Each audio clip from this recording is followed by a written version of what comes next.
What is up, everybody? My name is Moise. Welcome back to another video on the Omni Chamber channel. Hope you guys enjoy. And in this video, we're doing something a bit different. We're actually talking about photosynthesis. So without further ado, let's get right into it.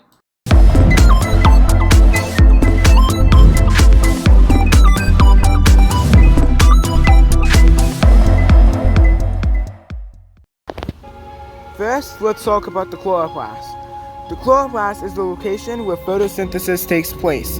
It contains chlorophyll, which houses the thylakoid. Sunlight enters the chloroplast and turns into energy.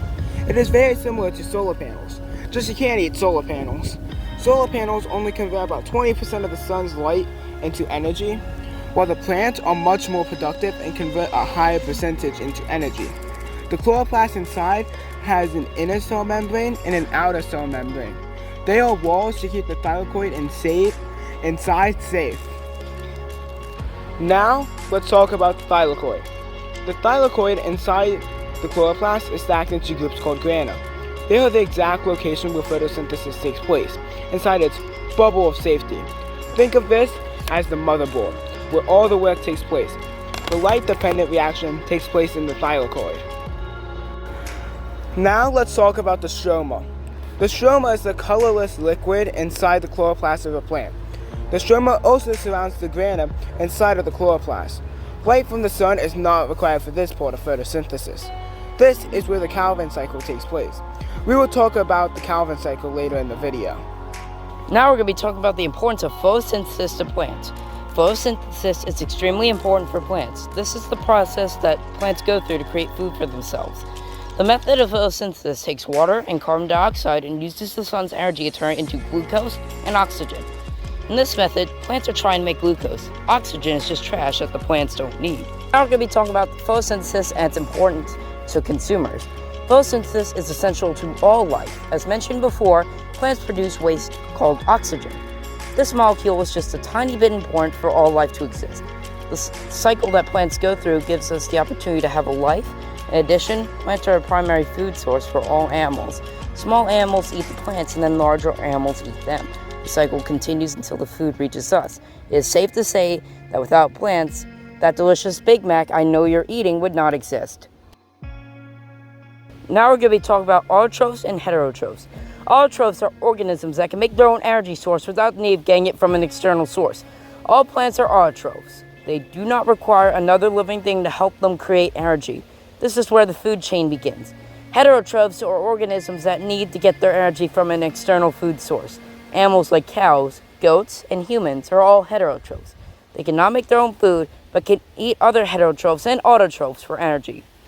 Okay, so now let's talk about the chemical formula for photosynthesis. So the chemical formula for photosynthesis is actually pretty simple. We're going to take 6 molecules of carbon dioxide, otherwise known as CO2, and we're going to add that with 6 molecules of H2O, otherwise known as water, and we're going to use the sun's energy to convert that into C6H12O6, which is just glucose. And then there's going to be a byproduct of 6 molecules of oxygen, which is just pretty much trash, and no one in the world is ever going to need oxygen. We need oxygen. So, the amount of carbon going in is the amount of carbon coming out. The amount of oxygen going in is the amount of oxygen that is in the product, and the amount of hydrogen going in is the amount of hydrogen coming out. Now, what happens during this chemical formula is actually that H2O is broken up into hydrogen and oxygen. So through photosynthesis, the plants mess up H2O, and because they only need hydrogen, they don't need oxygen. That's why there's a byproduct of oxygen in the products. Now, let's talk about the light-dependent reaction.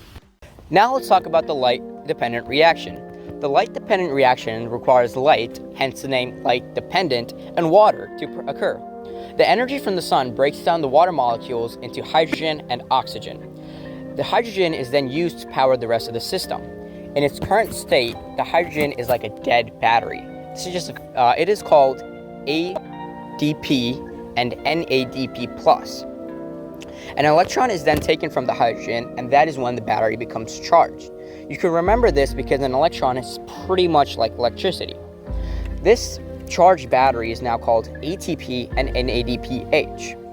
oxygen that was taken from water originally just continues down the line until the trash is taken out. Photosystem 2 is the process that removes the electron from hydrogen. It is also known as PS2, and it is also known as this.